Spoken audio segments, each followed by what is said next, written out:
esta adoración perpetua madre que comenzó hace ya muchos años, 16 por lo menos, y que realmente está siendo una bendición y una gracia para toda la ciudad y para toda la diócesis.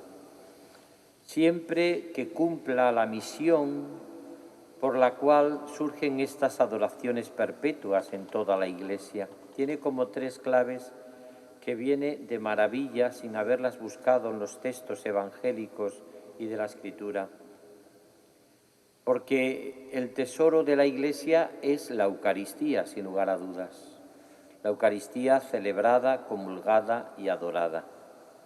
Ayer decía yo en el Día de la Virgen de Lourdes, en la misa transmitida por la televisión diocesana, y lo decía convencido de que el tercer milenio que estamos celebrando será el milenio de la Eucaristía. Lo mismo que el milenio pasado, sobre todo los últimos siglos, fue de la Virgen, nuestra Madre, sin lugar a dudas, seguirá siendo siempre de la Virgen, porque María, con las apariciones de Lourdes, de Fátima y de tantos, ha sido realmente la que ha marcado mucho del milenio, la preocupación de Dios por todo su pueblo, por toda su gente. Sin embargo, el tercer milenio será el milenio de la Eucaristía, sin lugar a dudas. Y aquí Toledo, como en otras muchas cosas, es pionero de esta gracia inmensa para toda la ciudad, para todas las parroquias, pero sobre todo para toda la Iglesia diocesana y toda la Iglesia universal.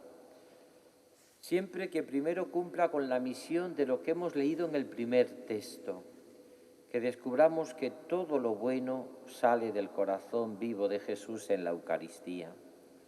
Fijaros que hemos leído un texto del Génesis que casi siempre se identifica con el matrimonio y con la creación, y que es verdad, sin lugar a dudas. No es bueno que el hombre esté solo, vio Dios que era bueno, y todo eso forma parte de toda la espiritualidad del sacramento del matrimonio y de la vida familiar. Pero también se puede aplicar a la Eucaristía perfectamente.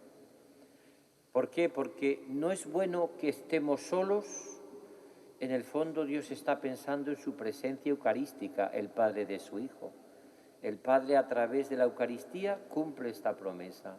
No es bueno que el hombre ni la mujer estén solos, porque el que verdaderamente acompaña nuestra vida y nuestros pasos es la Eucaristía. Quien ha conocido y descubierto la vida eucarística, con toda seguridad no estará nunca solo. La soledad no es patria de los cristianos, es la patria de los que no conocen al Señor, a Jesús vivo en la Eucaristía. Y por eso cuando uno descubre la Eucaristía, descubre que todo era bueno, descubre esa bondad que dice la primera lectura, la bondad de Dios. Gustad y ved qué bueno es el Señor, dice un salmo, dichoso el que se acoge a Él. Este salmo es un salmo eucarístico que expresa esta primera idea de la adoración perpetua. Gustad y ved qué bueno es el Señor. Si los que vamos a la adoración perpetua o estamos frecuentemente, no gustamos y vemos lo bueno que es el Señor, si no tenemos ese corazón ilimitadamente bueno, si no somos capaces de mirar este mundo con la ternura y la mirada del corazón del Señor, nos faltaría algo. Podíamos ser aparentemente hombres o mujeres que queremos ser como muy coherentes con el Evangelio, que eso siempre, por supuesto, es clave. Podíamos parecer personas como muy de mucha religiosidad, pero nos faltaría esa bondad. Gustad y ved qué bueno es el Señor. Dichoso el que se acoge a Él. Segundo, es lo que aparece en el Evangelio de hoy. Es un texto bellísimo, este texto que se ha leído. Estamos leyendo los textos habituales que toca hoy día, hoy viernes.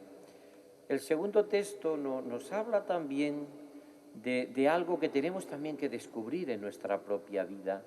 Y es ese Jesús, como vemos también mañana, que va caminando, que va curando las heridas, esa idea del Papa Francisco, la humanidad y sobre todo es la Eucaristía la que nos hace escuchar y hablar.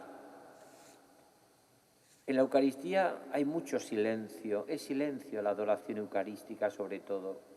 Es un silencio que se escucha, pero que nos hace luego hablar, es decir, dar testimonio de Jesús en el mundo. Pues esto es un poco la segunda clave que tiene que cumplir como misión la adoración perpetua. Tiene que hacer hombres y mujeres que oren y que escuchen la palabra de Dios y que escuchen el latido del corazón de Jesús en la Eucaristía, para luego hablar como el sordomudo que veíamos en el texto de hoy, que es capaz de hablar. ¿Cómo podemos hablar de Dios si no lo tenemos en el corazón? ¿Quién puede dar paz si no la tiene? ¿Quién puede transmitir a Jesucristo si no lo vive? ¿Quién es capaz de cantar las misericordias de Dios si no has experimentado en su vida? ¿Quién puede decir lo maravilloso que es una noche de oración, como hacéis vosotros, una madrugada de oración? ¿Cuánta gente, en mi experiencia de Cáceres, que también llevan muchos años, también quizás no tantos, por supuesto, como vosotros, pero cuántas veces, y yo también incluso he hecho esa experiencia, ¿no? Gente de grupos, de realidades, de asociaciones, de cofradías, te decían, lo mejor de la semana, esa hora de oración, esas 2 horas de oración que tengo en la madrugada, ¿no? Después de estar allí orando, voy a casa, allí desayuno, pero esas horas me hacen y me marcan toda la semana y todo el tiempo como un lugar donde yo descubro que escucho el amor de Dios.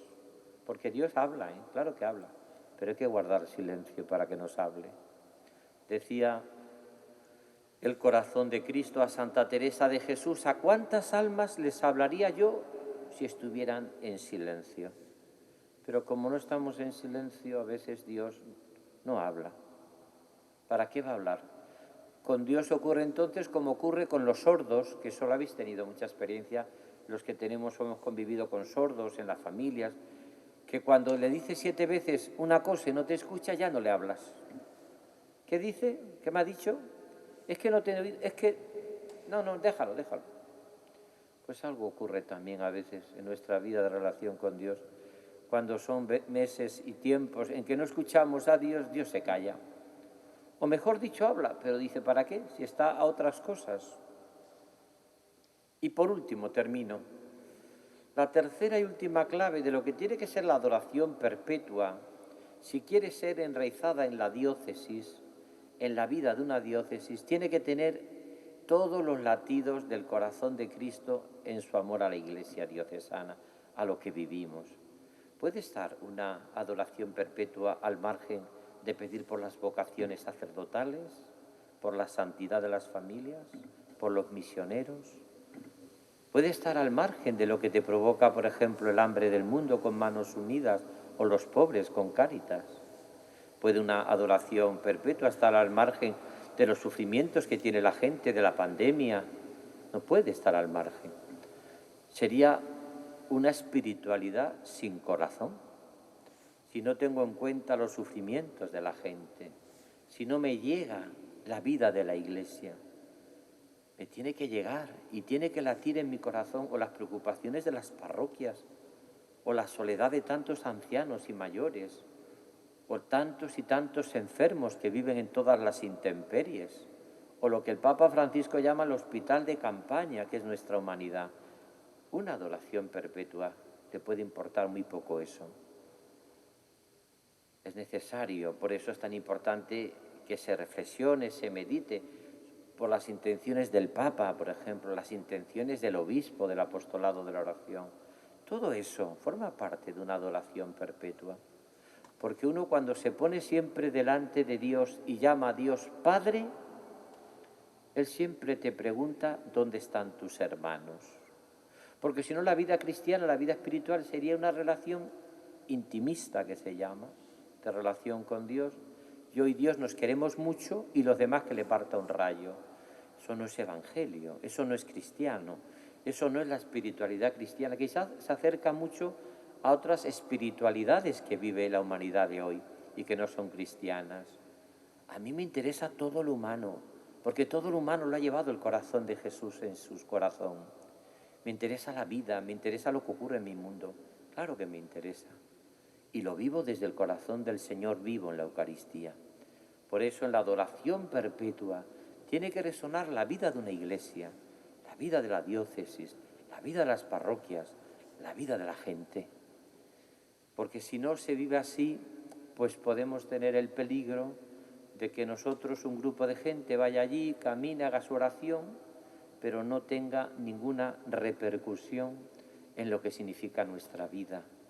Sin embargo, cuando son grupos, 400, 500 personas las que oran, dice Jesús, cuando os pongáis de acuerdo en pedir algo en mi nombre, os pongáis de acuerdo, está aquí hablando de la idea eclesial, el Señor os lo concederá. Cuando os pongáis de acuerdo, cuando estéis todos en comunión, cuando vivamos esa realidad, el Señor, sin lugar a duda, os lo concederá.